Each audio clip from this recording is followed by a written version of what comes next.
SBT news में आपका स्वागत है। पेश है 13 जुलाई गुरुवार दोपहर 3:15 बजे राजस्थान की 15 बड़ी खबरें। इस न्यूज बुलेटिन के प्रायोजक हैं विनी केक एंड मोर। सबसे पहले एक नजर डालते हैं आज की हेडलाइंस पर। केजरीवाल के घर दफ्तर तक पहुंच गया बाढ़ का पानी। राष्ट्रपति मुर्मू का आज से 3 दिवसीय राजस्थान दौरा। जयपुर सेंट्रल जेल में महिला बंदियों को पार्सल में पहुंचाए मोबाइल। पंजाब में 16 जुलाई तक सभी स्कूल बंद और हादसे के बाद स्कूल वाहनों की जांच के लिए पुलिस ने चलाया अभियान। और अब खबरें विस्तार से। दिल्ली में बाढ़ का पानी अब सारी सीमाएं लांघकर शहर के कई इलाकों में पहुंच गया है। कश्मीरी गेट, आईटीयू जैसे इलाकों के बाद पानी सिविल लाइंस तक पहुंच गया है। यमुना का जलस्तर 208.46 मीटर तक पहुंचने के साथ ही पानी मुख्यमंत्री अरविंद केजरीवाल के आवास के बेहद करीब आ गया है। मुख्यमंत्री का सरकारी आवास सिविल लाइंस इलाके में मौजूद है, जहां सड़कें पानी में डूब गई है। सीएम आवास के अलावा पानी सचिवालय के पास भी पहुंच गया है। उधर सनलाइट कॉलोनी इलाके में बाढ़ के पानी में डूबकर एक शख्स की मौत हो गई है। हथनी कुंड बैराज से पानी छोड़े जाने के चलते यमुना नदी का जलस्तर लगातार बढ़ रहा है।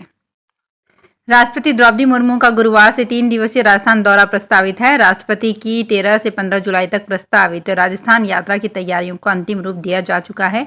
संबंधित विभागों के उच्च अधिकारियों को जिम्मेदारी दी जा चुकी है।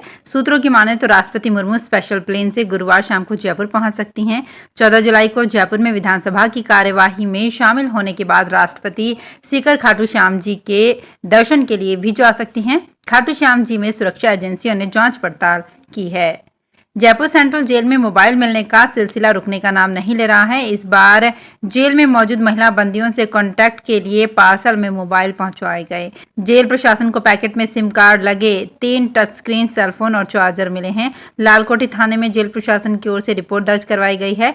पुलिस जांच कर रही है कि ये मोबाइल किन बदमाशों ने और किन महिला बंदियों के लिए पहुंचाए थे। जेल प्रहरी कृष्णा कुमारी ने इस संबंध में लालकोठी थाने में रिपोर्ट दर्ज करवाई है। पंजाब में सभी सरकारी और प्राइवेट स्कूल 16 जुलाई तक बंद कर दिए गए हैं। शिक्षा मंत्री हरजोत बैंस ने कहा है कि इस दौरान कोई भी बच्चा या टीचर स्कूल नहीं जाएगा। पहले छुट्टियां 13 जुलाई तक थी।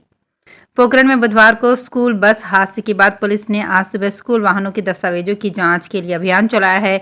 वाहनों की पॉल्यूशन फिटनेस संबंधी दस्तावेजों की जांच की जाएगी। जैसलमेर एसपी विकास सांगवान ने इसके निर्देश दिए हैं। अभियान रामदेव राय यातायात प्रभारी रूपाराम गोगली के नेतृत्व में चलाया गया है। बुधवार को पोखरण के भैंसड़ा गांव में ओवरलोड स्कूल बस के पलटने के साथ ही 36 बच्चे घायल हो गए थे, वहीं एक टीचर की मौत हो गई थी।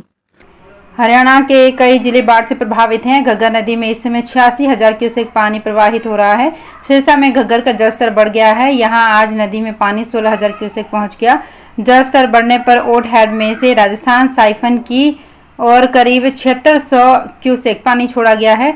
O2 हेड से निकलने वाली सभी नहरों में सिंचाई विभाग ने पानी छोड़ा है। घग्गर के गला चिक्का खनौरी हेड पर गेज ओवरफ्लो हो चुकी है, जबकि पंजाब के सरदूलगढ़ में 21,000 क्यूसेक जलस्तर है।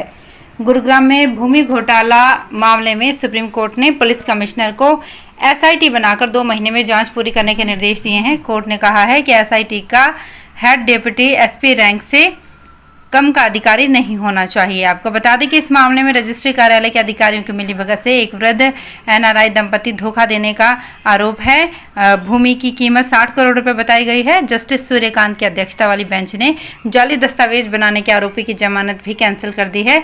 अब SIT सब रजिस्ट्रार कार्यालय के अधिकारियों को हिरासत में लेकर पूछताछ करेगी। कांग्रेस में सुलह के बाद प्रदेश पदाधिकारियों एवं जिलाध्यक्षों की बहुप्रतीक्षित नियुक्तियां कर दी गई। अब प्राधिकरणों एवं UIT चेयरमैन सहित राजनीतिक नियुक्तियों को लेकर गहमा-गहमी शुरू हो गई है। बताया जा रहा है कि जल्द ही ये नियुक्तियां जारी की जा सकती हैं। हालांकि राजनीतिक नियुक्तियां खासकर सियासी संकट से उबरने के प्रयासों के बीच राज्य के 6 विधायकों को मुख्यमंत्री का राजनीतिक सलाहकार बनाया गया, लेकिन 1.5 साल में इनकी सिर्फ एक बैठक हो पाई है, वो भी सिर्फ परिचय तक सीमित रही। शिक्षा का अधिकार कानून के तहत जयपुर के कई निजी स्कूल प्रवेश को लेकर बहानेबाजी पर उतर आए हैं। इससे अभिभावकों की परेशानी बढ़ गई है। ऐसे स्कूल भी प्रवेश से इनकार कर रहे हैं जो हाईकोर्ट गए ही नहीं।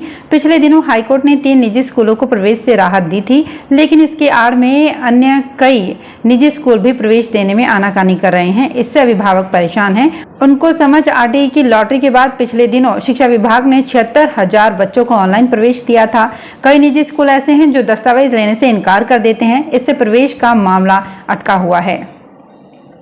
राजस्थान में इस साल के अंत में विधानसभा चुनाव होने हैं। ऐसे में केंद्र की मोदी सरकार का पूरा फोकस राजस्थान पर है। इसी बीच केंद्र सरकार की ओर से CRIF की ओर से 2233 करोड़ 62 लाख रुपए की स्वीकृति मिली है। सबसे गौर करने वाली बात यह है कि इस स्वीकृति में सबसे बड़ा हिस्सा राष्ट्रीय लोकतांत्रिक पार्टी के मुखिया और सांसद हनुमान बेनीवाल के संसदीय क्षेत्र नागौर को मिला है। नागौर को 320 किलोमीटर की सड़कों के लिए 322 करोड़ रुपए का बजट दिया गया है। इसे बेनीवाल के केंद्र सरकार से संबंधों को जोड़कर देखा जा रहा है। हालांकि किसान आंदोलन के बाद हनुमान बेनीवाल ने NDA से नाता तोड़ दिया था। झुंझुनू जिले के किसानों को बुआई के लिए 1 महीने से ज्यादा समय बीत चुका है, लेकिन अभी तक प्रधानमंत्री फसल बीमा का पोर्टल शुरू नहीं हो पाया है। इसके चलते फसल बीमा का काम अटक गया है। फसल का बीमा नहीं होने से किसान चिंतित नजर आ रहे हैं। हर साल सरकार की ओर से फसल की बुआई होने के पहले ही पोर्टल की शुरुआत कर दी जाती है, लेकिन इस बार बुआई के 1.5 महीने बाद भी पोर्टल शुरू नहीं हो पाया है। बीमा को लेकर किसान दिन रात विभाग के चक्कर लगा रहे हैं। राजस्थान लोक सेवा आयोग के तत्वाधान में वरिष्ठ अध्यापक परीक्षा 2022 के अंतर्गत ग्रुप ए तथा ग्रुप बी सामान्य ज्ञान विषय की परीक्षा 30 जुलाई को होगी। आयोग परीक्षा केंद्र निर्धारण, पुख्ता सुरक्षा बंदोबस्त सहित अन्य तैयारियों में जुटा है। आयोग ने बीते वर्ष 21 दिसंबर को आयोजित ग्रुप ए के सामान्य ज्ञान और 22 दिसंबर को आयोजित सामान्य ज्ञान ग्रुप बी की परीक्षाओं को निरस्त किया है। सुबह के सत्र में ग्रुप ए तथा शाम के सत्र में ग्रुप बी के सामान्य ज्ञान विषय की परीक्षा होगी। आयोग से कड़ी सुरक्षा में केंद्रों पर पेपर पहुंचाएंगे। पर्यटन विकास समिति की बैठक अब 3 महीने के बजाय हर महीने होगी। ये बैठक किसी सभागार के बजाय पर्यटन स्थल पर ही होगी, ताकि मौके पर ही पर्यटन स्थल के विकास की रूपरेखा भी बनाई जा सके। ये निर्देश अलवर कलेक्टर पुखराज सेन ने बुधवार को हुई जिला पर्यटन विकास समिति की बैठक में दिए। उन्होंने कहा कि अलवर में पर्यटन की अपार संभावना है। उन्होंने जिले के पर्यटन स्थलों, प्राकृतिक स्थलों, वन्य जीवों आदि को वैश्विक स्तर पर प्रमोट करने के उद्देश्य से सहायक पर्यटन निदेशक को निर्देश दिए कि ऑनलाइन फोटोग्राफी प्रतियोगिता का आयोजन कराए। प्रतियोगिता के लिए 3 मुख्य श्रेणियों और एक विशेष श्रेणी निर्धारित की गई है। जयपुर में मिनी सचिवालय स्थित रजिस्ट्रार सहकारी समितियां शहर के ऑफिस से जब्त 30 सोसाइटियों की फाइलों की जांच में देशराज यादव की रिश्वतखोरी का राज खुलेगा। जांच में पता चलेगा कि शहर की प्रमुख सोसाइटियों ने वर्तमान में पुरानी तारीखों में कहां-कहां कॉलोनियां काटी है। सरकार की रोक के बावजूद उप रजिस्ट्रार देशराज यादव की देखरेख में रिंग रोड के आसपास कॉलोनियां काटने का गोरख धंधा चल रहा था। ASP बजरंग सिंह शेखावत ने बताया कि देशराज के ऑफिस मिनी सचिवालय से जब्त फाइलों की जांच जारी है।